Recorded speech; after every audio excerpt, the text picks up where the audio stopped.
Can I expose some information, and you just tell me if you have the same information? Okay. The whole plot in the Ukraine Gate was started with the CIA came with a lot of money, and they used Facebook and Twitter to manipulate young people and convince them to try to start a revolution. They also convinced civilian people to go on the street, and at this point they dare to talk to ask Putin to convince Yanukovych not to use the army to stop the movement. The idea was the deal was to avoid the bloodbath.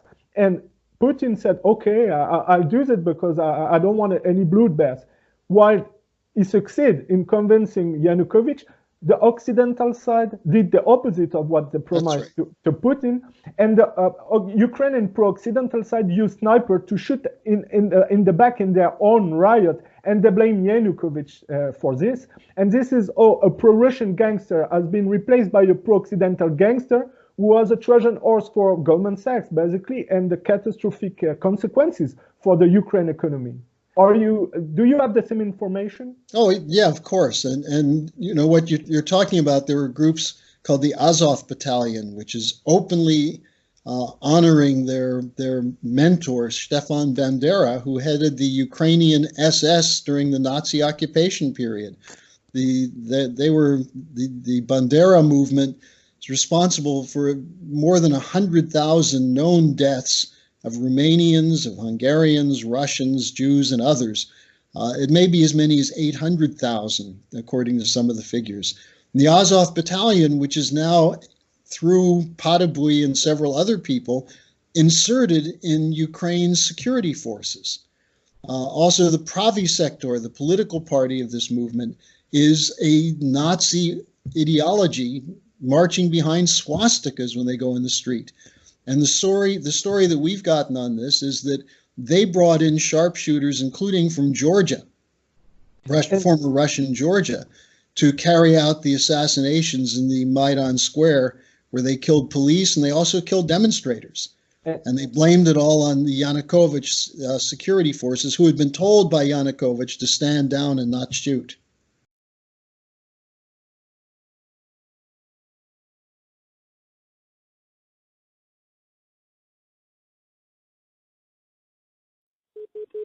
Hello. Hello. Hello, how are you? I'm fine. Good. And you? I'm good. I just wanted to catch up with you on what you thought when you were there. Okay, yes, I returned last night already, so that I was 1 day. Yeah. Impressions? Impressions are sad. Second, what was quite disturbing, the same Olga told that, well, all the evidence shows that people who were killed by snipers from both sides, among policemen and people from the streets, that they were the same snipers killing people from both sides. Well, that's. So that, and then she also showed me some photos. She said that as medical doctor, she can, say that it is the same handwriting, the same type of bullets, and it's really disturbing that now the new coalition, that they don't want to investigate what exactly happened, so that there is now stronger and stronger understanding that behind snipers it was not Yanukovych, but it was somebody from the new coalition.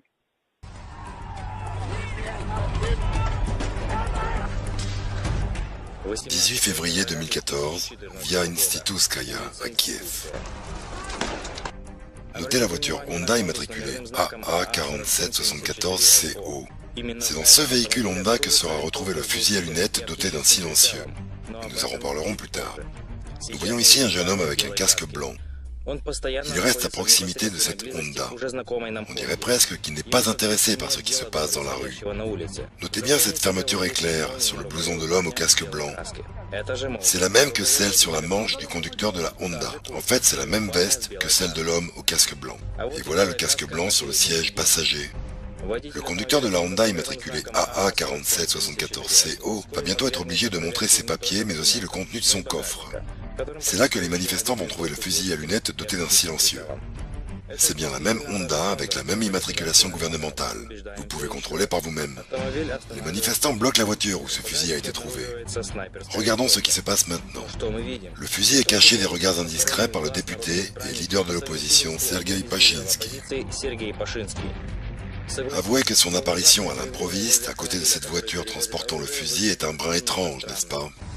Remarquez aussi cet homme à la veste noire et l'écharpe jaune. Il se trouve sur la droite de la Honda et observe attentivement ce qui se passe. L'homme à l'écharpe jaune discute avec Pachinsky, qui lui donne des ordres. On le revoit ensuite au volant de la Honda. Le fusil à lunettes est toujours dans le coffre. L'homme avec le masque va aller récupérer ses papiers auprès des manifestants.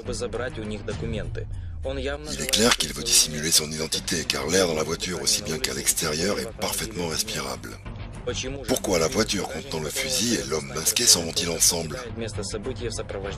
Évidemment, Sergueï Pachinsky et d'autres personnes impliquées dans cette histoire ont quelque chose à cacher. De toute façon, les noms des protagonistes de cet épisode de la Révolution sont aujourd'hui bien connus. Et maintenant que cette vidéo est sortie, ils doivent la vérité au peuple ukrainien. L'homme à l'écharpe jaune s'appelle Yuri Sobolta. Il travaille au ministère de l'Intérieur et est un proche du ministre de l'Intérieur Arsen Avakov. Lors de la fête consacrée aux troupes propres au ministère de l'Intérieur, Arsen Avakov a récompensé Yuri Sobolta avec un pistolet Ford 1705 personnalisé. Cela s'est produit 30 jours après la nomination d'Avakov au poste de ministre de l'Intérieur. Qui sait pour quelle raison Yuri Sobolta a été récompensé avec ce pistolet personnalisé? On ne sait pas ce qui est devenu le fusil à lunettes doté du silencieux. On ne sait pas non plus combien d'armes ont été ainsi distribuées pendant le Maïdan. Mais on comprend mieux maintenant pourquoi il n'y a eu aucune véritable enquête sur les homicides dits des sangs du ciel et pourquoi les personnes qui ont usurpé le pouvoir en Ukraine n'ont pas obtenu de résultats suite aux enquêtes sur ces crimes horribles ni sur l'homme qui est parti avec ce fusil à lunettes. Et la raison est que tous ceux qui se trouvaient dans la voiture étaient liés à Turkinov, Avakov et Sergueï Pachinsky. Ces gens ont tout fait pour dissimuler cette affaire et cacher les personnes qui se trouvaient dans la voiture.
And we cannot forget to point that inside of this, you got the reluctant behavior of the Biden family with the blackmailing of the Ukraine Department of Justice investigating on the back kicks.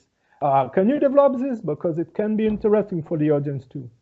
Gotten a commitment from Poroshenko, they would take action against the state prosecutor, and they didn't. I said, I'm telling you, you're not getting $1 billion. I'm leaving in 6 hours. If the prosecutor's not fired, you're not getting the money. Oh, son of a got fired. And they put in place someone who was solid at the time.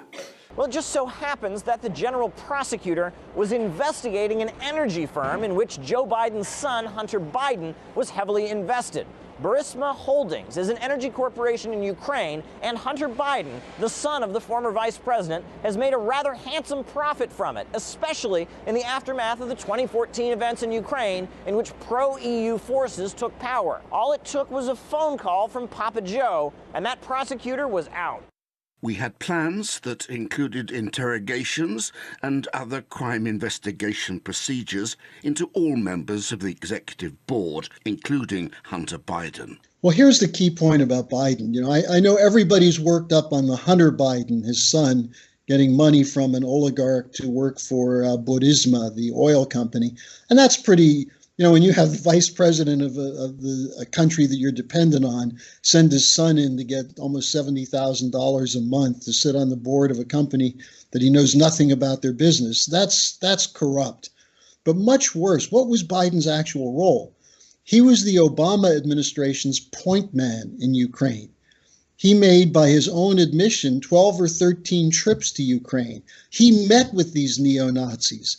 He met with Yatsenyuk and the demonstrators. He worked with Victoria Nuland, who was in the State Department, the neocon who was running this from the U.S. side, and Jeffrey Pyatt, the U.S. ambassador, who you may remember someone caught a cell phone call between Nuland and Pyatt, where Nuland said, Yats is our man. He's the one who has to be brought in, not Klitschko, the boxer.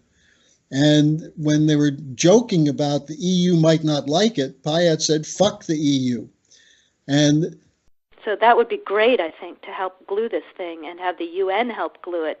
And, you know, fuck the EU. No, exactly. You know, it was Nuland, you're talking about Nuland, right? Yeah, Nuland and the U.S. ambassador, Jeffrey Pyatt, had this conversation.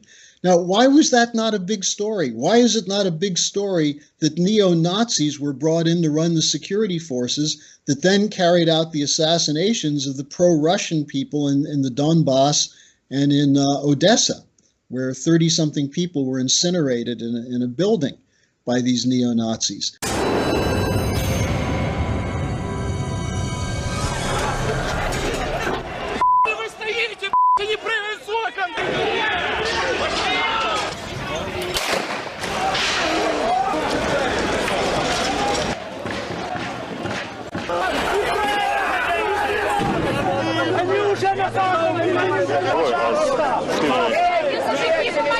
Они здание добивали.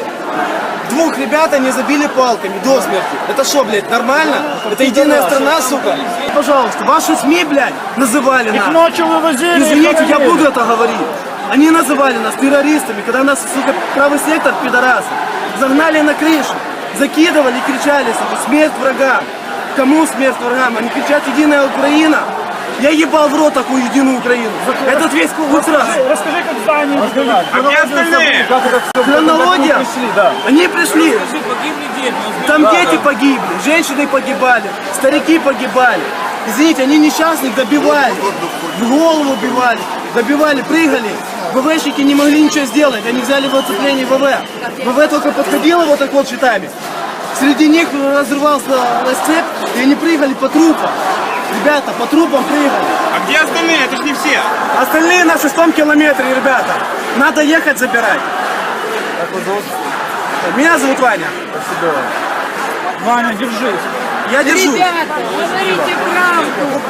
На колени, Господом Богом просим вас. Они передают смысл. В російських засобах масової інформації Одесу вже навіть називають Бандерівською. От більшого компліменту для Одеси для мене не існує.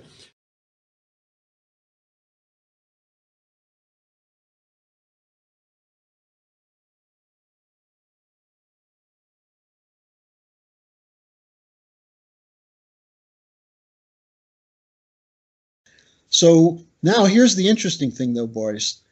Trump put some pressure on Ukraine to clean up its act, but at the same time, he's saying to Zelensky, if you talk to Putin, if you start to resolve this, we'll support you. And so the people who are attacking Trump right now don't want peace in Ukraine. And Kolomoisky, who's one of the leading oligarchs in Ukraine, who supported the coup, but then changed his mind and then was the leading funder of Zelensky, said to the New York Times, the people attacking Trump want a war with Russia to the last Ukrainian. So in other words, people in Ukraine are beginning to figure out they're being used.